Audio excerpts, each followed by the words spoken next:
La France bouge sur Europe 1 et comme tous les jours, juste avant 14h, Raphaël Duchemin, vous nous proposez la solution du jour. Et aujourd'hui, elle concerne les enfants. Oui, on continue à faire le tour de nos entreprises en lice pour les trophées de l'avenir. Aujourd'hui, Elisabeth, vous nous présentez une association. Ça s'appelle Les Petits Héros. Une association qui existe depuis 2015. Elle est née en Bretagne et elle enseigne ce que nous devrions tous savoir, nous, les adultes. Les Petits Héros organisent des événements qui permettent l'apprentissage des gestes qui sauvent, mais pour un public âgé de 3 à 10 ans. Des stages de secourisme sont organisés à travers le jeu et la pédagogie. Les enfants prennent alors conscience qu'il faut agir et venir en aide quand une personne est en situation de danger ou de détresse. Ils ont en main des outils pour devenir des mini-secouristes. Bonjour Hicham Gades. Bonjour Raphaël. Merci d'être avec nous. Vous êtes le président des Petits Héros. Comment est-ce qu'elle est née, cette idée de former les plus jeunes à sauver des vies ? Alors il y a deux choses. Donc la première, j'ai été pompier dans un premier temps. Et donc face à des situations d'accident, on se rend compte que, mais en finalité, l'accident c'est une surprise déjà. Et c'est la réalité de beaucoup de monde aussi. Et dans un deuxième temps, je suis formateur professionnel aussi pour adultes en secourisme. Et il y a beaucoup d'adultes. Enfin, je me suis rendu compte qu'en finalité, le secourisme, c'est quelque chose qui est accessible, qui est simple en soi, le secourisme. Mais souvent, ce sont les comportements. Beaucoup de monde ont peur de mal faire ou peur de faire mal. Alors, peur de mal faire, peur de faire mal. Pourquoi ? Parce que très souvent, ils ont des croyances, des idées reçues qui les empêchent d'agir comme il se doit. Voilà. Alors concrètement, comment ça se passe ? Vous enseignez quoi aux enfants et de quelle manière ? Pour les enfants, donc ça va de 3 à 10 ans déjà dans un premier temps.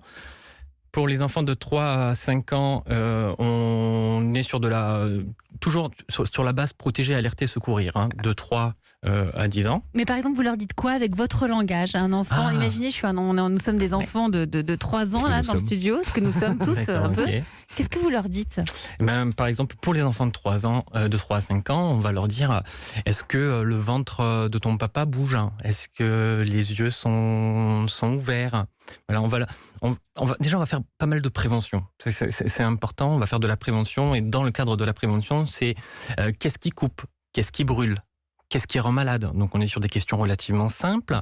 Une fois que on a parlé de prévention, on va parler de protection, de se protéger. Donc on dira à l'enfant de jamais prendre de risques pour lui.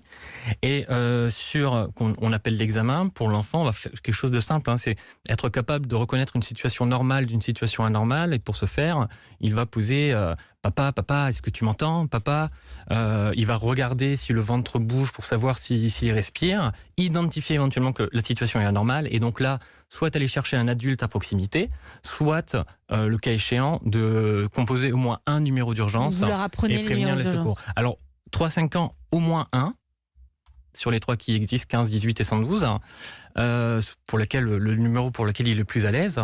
Et ensuite, pour les 9-10 ans, par exemple, ça va être l'ensemble des numéros d'urgence, dont le 114. Elisabeth ? Aujourd'hui, les Petits Héros, c'est partout en France. Comment on fait pour ceux qui nous écoutent, une maman, une école, comment s'y prendre pour vous trouver ? Alors les Petits Héros, c'est partout en France. On a démarré en 2015, on était à peu près, on a commencé à 3. Aujourd'hui, on a à peu près une centaine de bénévoles. On n'est pas sur toute la France, mais on cherche à s'implanter partout en France. Donc on cherche des bénévoles pour créer des associations locales. Aujourd'hui, on est dans le Nord, à Douai, Valenciennes.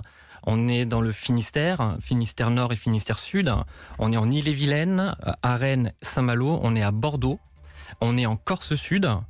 On va ouvrir une association à Lille. On va ouvrir aussi une association du côté de Lyon, Rhône-Alpes. Et vous sollicitez les écoles ? Ouais, on sollicite les écoles, ça je vais y venir, et en Nouvelle-Calédonie. Voilà, on s'exporte. Les écoles comment, par exemple ? Comment est-ce que vous les sollicitez ? Au départ, on souhaitait intervenir dans les écoles, c'était notre premier objectif. Et en fait, on s'est rendu compte que 80% de nos bénévoles sont des travailleurs, donc il était très difficile de répondre favorablement à la demande des écoles. Donc quand on peut le faire, on le fait. Sinon, nous, on a décidé de créer nos propres écoles de secourisme. Pour laquelle on va proposer des sessions aux enfants. À l'initiative, les parents vont inscrire leurs enfants à des stages de secourisme en dehors du temps scolaire. Ça s'appelle donc Les Petits Héros. C'est Les Petits Héros. C'est une des associations qui est sélectionnée au Trophée de l'avenir d'Europe 1. Merci d'être venu nous en parler. Je vous en prie, merci.